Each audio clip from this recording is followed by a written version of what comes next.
know what free is, nigga? What's free? Free is when nobody else can tell us what to be. Get ready, get ready, get ready, get ready, get ready, get ready, get ready. Mimi hakuna kitu hunimotivate kuamka asubuhi kama kujua mimi ni Mkenya. Mumeona washa post script. Script tuko nayo. Script ni actors tunatafuta. Nani atakuwa Mama Safina? Wewe. Wamepanic. Wanapiga tu uko status ni mabutua na mabumbuwazi zina No Butere, no drama. Repeat after me. Katika dondoo, heshima. Mtoto kaona nyeti za babake. Mtoto akauliza, baba hii nini? Baba akamwambia, mwanangu, hii ni heshima. Basi keshowe wakaja wageni katika nyumba hiyo. Baba akamwambia mwanawe, mwanangu, naomba uonyeshe wageni heshima. Basi mtoto akatoa sehemu yake ya nyeti, akaonyesha wageni, wakaona, wakashangaa, wakashikwa na wakabungaa. Mtoto akauliza wageni, mnashangaa nini? Hii yangu ndogo tu, baba ana heshima kubwa. Sasa president mzima, a whole president, the world is watching you, running here and there using the police to scare school girls. Surely a whole president unafukuzana na wasichana wa shule. You should be ashamed of yourself. Hata wale mapolisi mnatumwa kufukuza watoto ina matia gas huku. Si mko na watoto bana. Sasa si heri mfukuzane na boys school, wasichana mnawafuata nini? Mnafukuzana na wasichana, si mngewaacha tu wafanye mambo yao. Bana, sometimes bana wacheni kukua hivyo bana. Watoto wa shule, Butere girls. Wacha bana, wacha. Hiyo kitu imefanyika Butere, by the way, it's a very bad thing. Alafu nimeona ati babafu ana condemn. Una condemn nini? Wewe mwenyewe you inside that rotten government. Nimeona babafu ati anatoa statement ana condemn. Una condemn nini? Wewe kula polepole. You should observe table manners, Agwambo. Observe table manners. Kula polepole. Your mouth is full. Mnaenda kusumbua wasichana wa shule huko, watoto wenyewe wametengeza poemi yao, anataka kuja kunini, mnaenda kusumbua watoto wa shule. Alafu unajiita rais. Wewe ni rais wa wapi? Wa rais wa nani wewe? Wacha hizo bana. Sasa zingine unasinya sana. Watu wamekukataa, hata waliokufa wamekukataa. Accept it. Unaenda kufuza watoto wa shule na matia gas kwa nini wasichana? Hata si wa university, watoto wa high school unawauliza nini? You should be ashamed of yourself bana. Hii nchi si yenu, hii nchi ni ya Wakenya wote. Ni nini mnauliza watoto wadogo? Gasia nyinyi. Ruto hawezi ona mbinguni. Imagine watoto wameanza kulia, wamekatazwa kuonekana kwa kamera, picha, hakuna audience, alafu anaambiwa perform. 6. Ruto huoni mbinguni kabisa. So my question is, have we gone back to the dark days? Even if Moi was a dictator, guns and skirts and school children, as it was ended together. My friend, we are saying this as trainers. We are dissatisfied, and this is very wrong. The police at the festival. This is the 63rd edition of the Kenya Drama and Film Festival. Hatujaiona police kwa festival. Ruto is a Moi without a rungu. Yes. Now, my question is simple. It is just a play. There is no mention of names. So the question is this. Now, by the way, there is no mention of names. I am a teacher of literature. The books they are teaching now are worse than this place. Yes, was done. We have a parliament of alls, which is now in Nairobi sitting today. Yes. We have the Samaritan. Inspector Bembe. We have the Kizo Kisimani. Yes. Wacha tuuliwe kisimani. Yes. Hapa Nakuru ni kisima leo. But we say this, and we say without fear of or any favor, hata tukipigwa risasi. If akina Didan Kimathi died for the freedom we are having right now, we are ready for war. These ones are echoes of war. These are echoes of war. We should not involve our children in politics, but we haven't. The political class has involved our children in politics. You continue to rob them of their future as if they are not cognizant of this fact. You continue to ensure that their parents cannot access affordable health, that security systems in this country are not working, that young girls are raped and murdered under your watch, that you continue to steal, continue to indulge in corruption and fraud and public wastage such that our children can no longer see a future. You have plunged them into the politics of this nation. Maybe if you could actually govern this country as expected, maybe if you could deliver to the people, our children will be children again. So shame on you, and look in the mirror before you point fingers at us. There's an awakening moving across Africa, and nobody can be able to stop it. In the last couple of days, this awakening has expressed itself, has burst forth in a school play through the courageous and creative lives of high school students. When these students from Butere Girls High School arrived in Nakuru to stage their play, they were received like revolutionaries, heroes. Their play, Echoes of War, has pressed a panic button in government circles.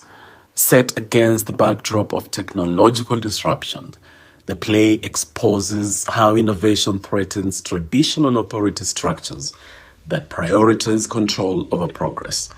It explores how social media can transform from a mere communication tool to a revolutionary weapon. When the state fears teenage performers more than it fears corruption, you know that the revolution is underway. African youth are leading this revolution, just as they have done in the past. Let's rewind. In 1976, teens in Soweto, South Africa, rose against apartheid's racist policies. Tsietsi Mashinini, 18 years old, led the uprising. Police opened fire. Hector Peterson, just 12, fell. But the movement roared.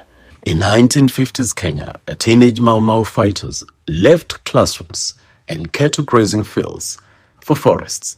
Armed with oaths and fierce focus, they defied colonial tyranny. In 1985, in Sudan, university students led protests that brought down a dictator. In 2020 Nigeria, Genz, armed with hashtags and hope, sparked the hashtag #EndSARS protests. The world watched. The government trembled.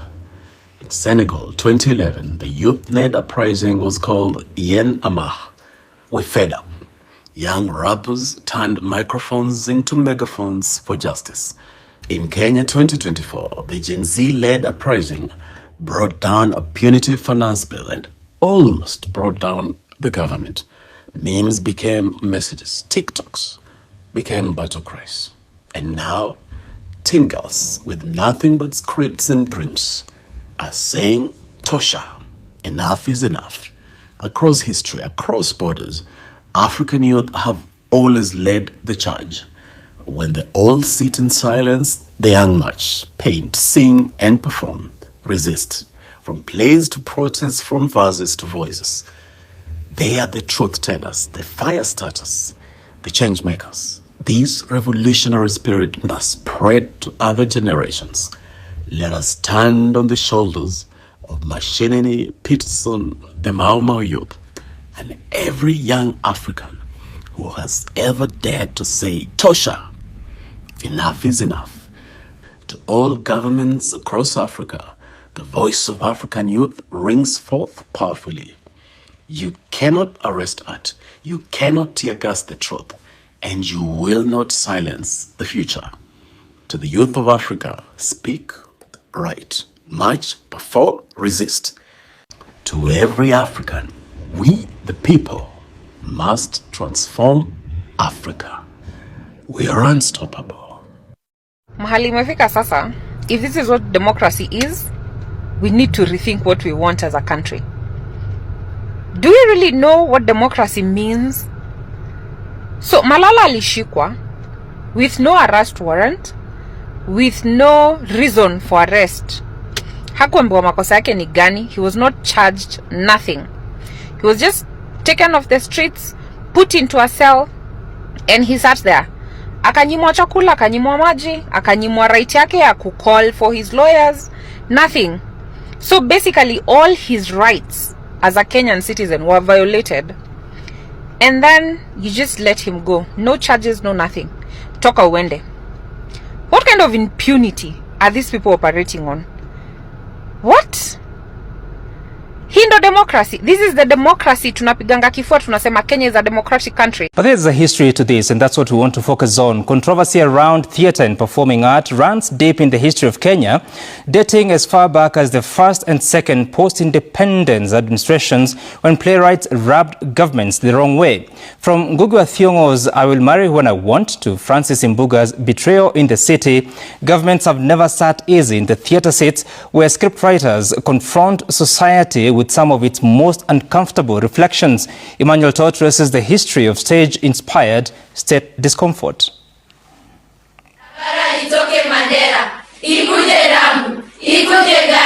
All the world is a stage, and all the men and women merely players.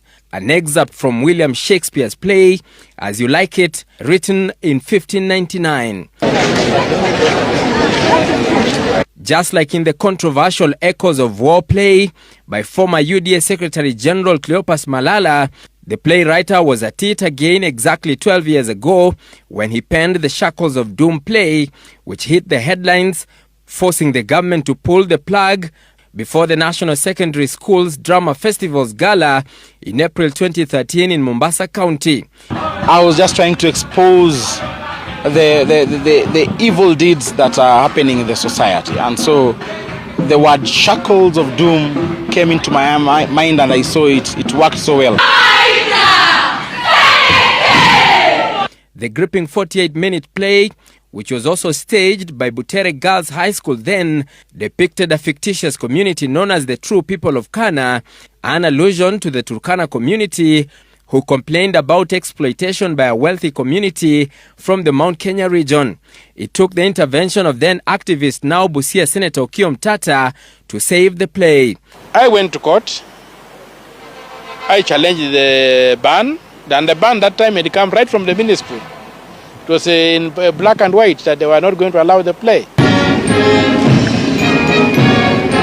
Just over 10 years after the country got its independence, celebrated writer Professor Ngugi wa Thiong'o's play, I Will Marry When I Want, which portrayed post-colonial struggles, was shot down as soon as it was staged. Officers in President Mzee Jomo Kenyatta unhappy with its content. Ulikuwa unaongelea kuhusu mmoja wa kuu sana serikalini wakati huo aliyekuwa mwanasheria Charles Njonjo, ambapo hakuwa ameoa wakati huo. Sasa huu mchezo ulikuwa nikana kwamba unamkashifu ama unamkejeli kwamba nitaoa nikitaka lakini niko na mamlaka, si. Na sasa ukaleta gumzo na ukaleta tumbo joto mpaka yule aliandika ule bwana Ngugi wa Thiong'o akaenda uhamishoni. The controversial play made a comeback 2 years ago after it was banned again 30 years earlier. And just like his predecessor, Kenya's second president Daniel Toroitich Arap Moi also showed his phobia for critical theatre, shooting down the Makwekwe, loosely translated to Weeds play, written by Tim Wandiri. As was practiced those days, the teacher of drama would later lose his job. In 1982, the government slammed brakes on 2 other plays, Visiki, translated to Tribulations and acted by Chepterit Girls School, and Kilio, A Cry, acted by Nairobi School. The list goes on and on. And now the Echoes of War, which has sent shockwaves across the nation due to its thought-provoking nature, has faced similar challenges, raising concerns that the country was sliding back to the dark ages. I still bear scars of Nyayo House, and I will take medicines for life, but that's a small price to pay. School is not an island. A school is not a silo. A school is part of the community, and you cannot treat it like some silo that is insulated from what is going on in the community. The history makers calling for the respect of art.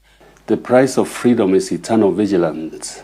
We'll need to learn from history, from people who have gone through this, and people who are prepared to remind Ruto that when he was in YK 92 fighting against us, we fought and successfully repealed Section 2A.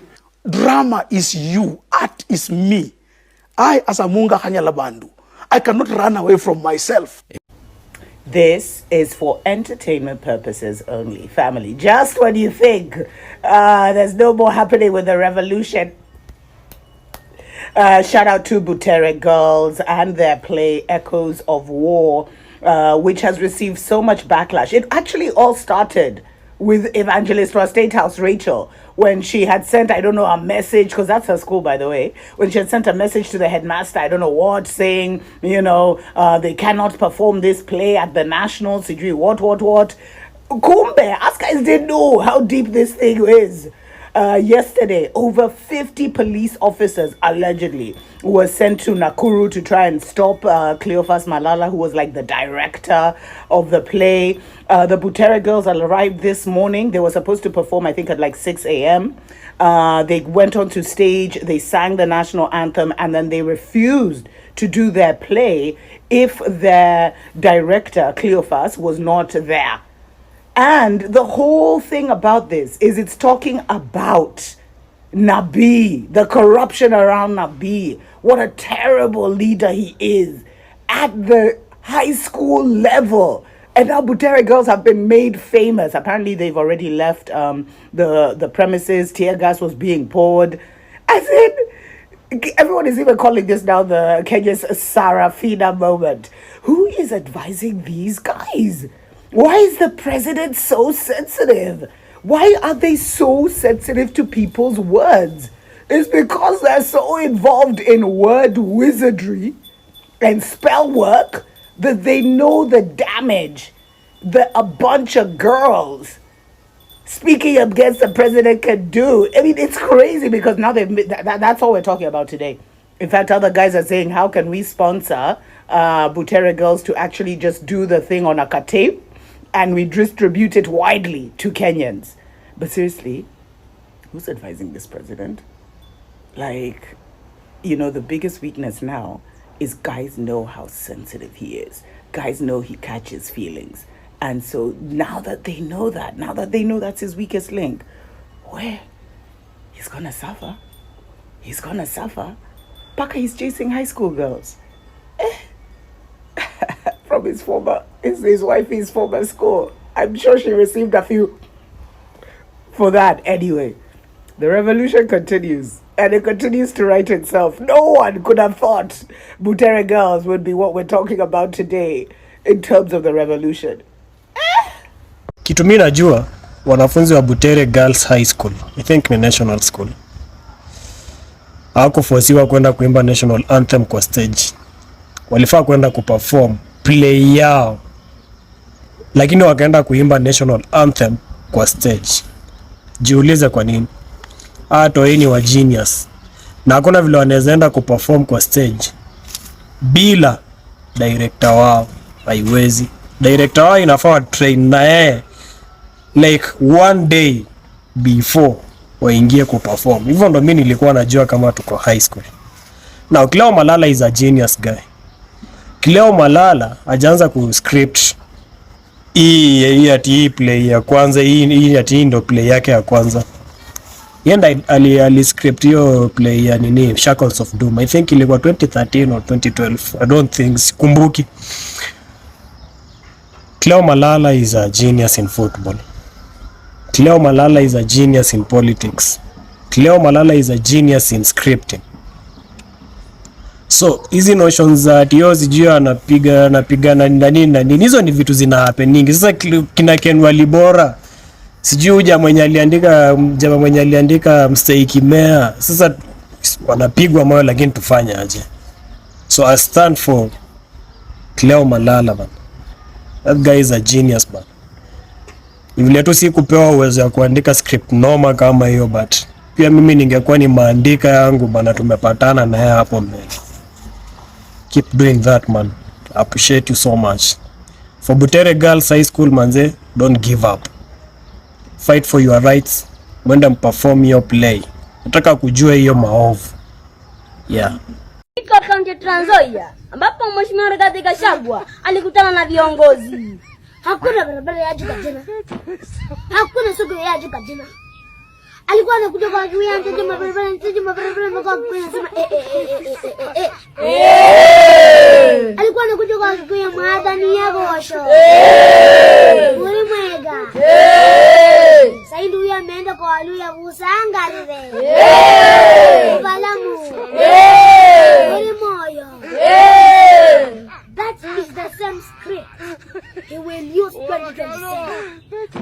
Junior, Ringa ya Citizen, County ya Trans Nzoia. And we need to start beating people up for being nonchalant when it comes to current affairs. Because what do you mean you're just quiet, not doing anything? Finance bill, you are quiet. Abductions, you are quiet. Femicide, you are quiet. Right now, literal high school kids are being tear-gassed by grown men for performing as a play, a literal play. And you're quiet. You can't retweet, you can't repost, you cannot share a post to your story. Nothing. Uko tu kila saa all year round unakuanga tu menyamaza. What's wrong with you guys? How brain dead are you? Like, kwani mko nchi ingine? Like, don't these things phase you guys? Oh my God, that's so unbelievable. You guys need to style up because you're the ones who bring the movement down. You like me, why them a fight me? You like me, chewing a bone, a bite it. Don't like power and you. When I trust them, evil, if we post them. When I trust them, stay fine, not touch them. When I trust them, what they have, I have some them. In farm, I say, you post them, I want them.